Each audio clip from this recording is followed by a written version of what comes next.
Bismillahirrahmanirrahim. Assalamualaikum warahmatullahi wabarakatuh. Selamat siang pemirsa Liberty. Siang hari ini Liberty berada di dalam Kanjeng Pangeran Bambang Pradoto Nagara SH, yang dalam hal ini beliau selaku pemerhati budaya sekaligus advokat di bidang kebudayaan. Untuk lebih jelasnya, Liberty akan langsung bertemu dengan beliau di ruang kerjanya.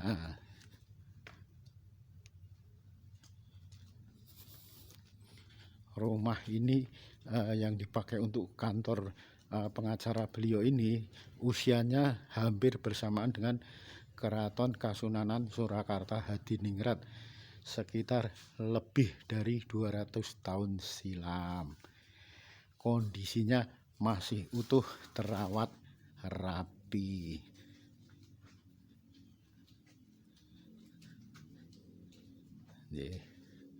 Selamat siang Kanjeng. Sugeng siang. Nggih, ngestokaken dawuh. Nggih, wonten dawuh. Nggih. Enggak Kanjeng. Saya ingin bertanya masalah revitalisasi keraton. Nggih.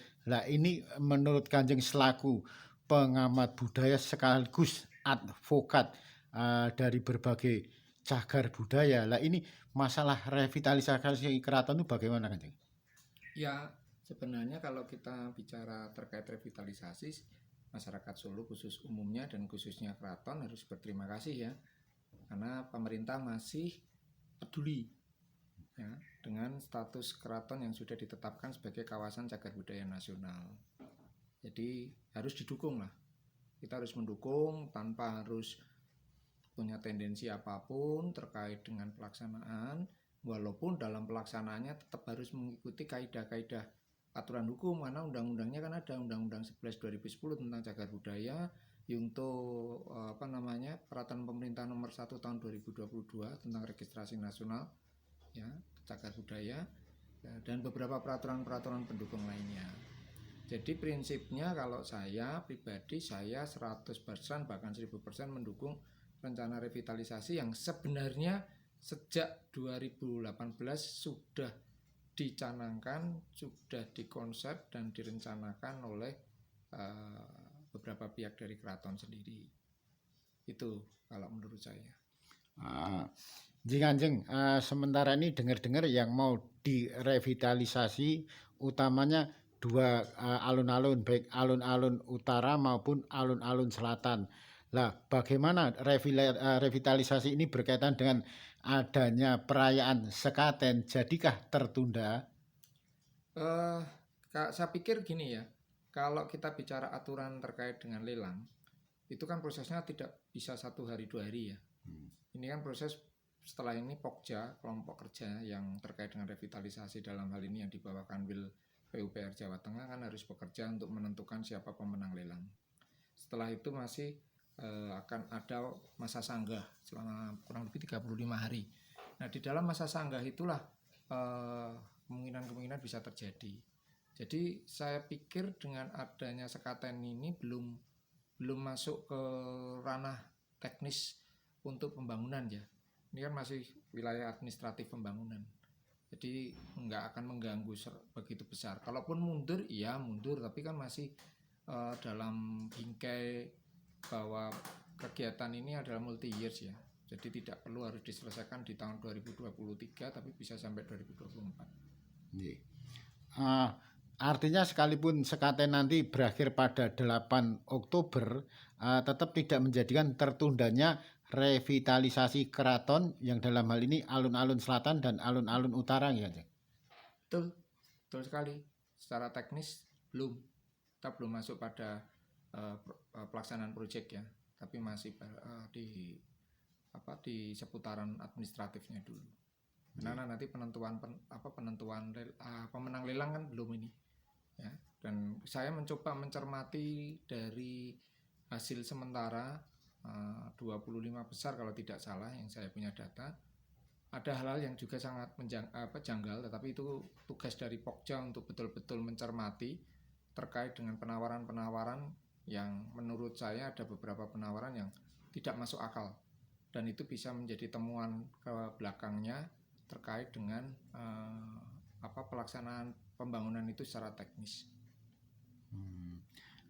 Nggih Kanjeng, dengar-dengar nanti biaya yang digelontorkan itu sekitar 36 miliar. Lah, 36 miliar itu bisakah untuk merevitalisasi keraton seutuhnya atau hanya alun-alun saja Kanjeng? Iya, kalau kita bicara revitalisasi keraton seutuhnya tidak mungkin ya dengan angka 36 miliar ya. Karena perhitungan kami bersama Kanjeng Gusti Pangeran Kanjeng Gusti Pangeran Haryo Panembahan Agung Tejowulan itu bisa 100 M lebih. Ya, kalau kita mau merevitalisasi seluruh bangunan yang ada di kawasan cagar budaya Keraton Kasunanan Surakarta.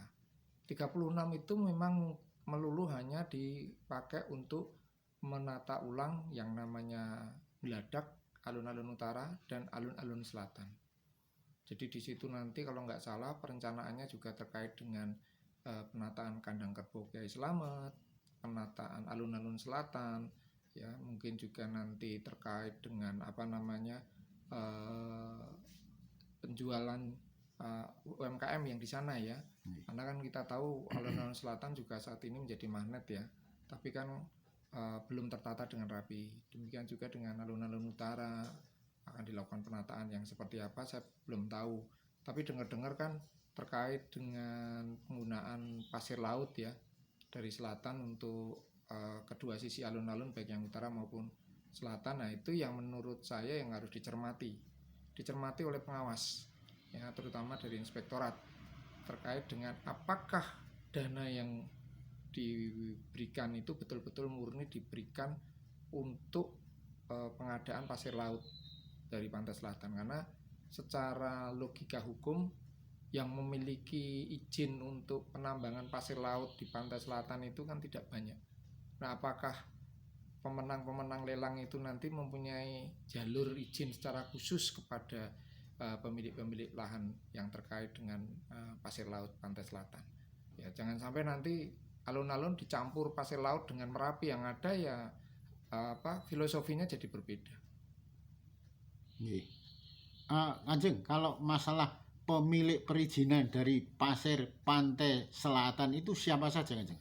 Setahu saya itu daerah pantai selatan itu kan dimiliki ada Ngarso Dalem ya. Lalu juga ada Keraton Kasunanan ya terkait dengan Parangendok Parangkusumo. Lalu juga dari di wilayah sekitar Purworejo itu kan Angkatan Laut ya, TNI ya. Nah jadi ya saya pikir hanya tiga institusi itu yang memiliki hak untuk mengelola pasir. Tapi kan juga penggunaan pasir laut itu harus dipikirkan dampak lingkungannya, karena ketika mengambil pasir laut untuk mengisi alun-alun itu butuh berapa ribu meter kubik ya. Kalau itu pakai standar 30 cm hingga 50 cm luar biasa itu kiri kanan untuk pasir laut. Tapi ya kita dukung aja ya. Yang tentu pemenang lelang yang akan mengerjakan itu benar-benar harus dicermati oleh Pokja, tidak hanya sekedar murah, tapi nantinya dalam pelaksanaannya tidak berjalan sebagaimana mestinya.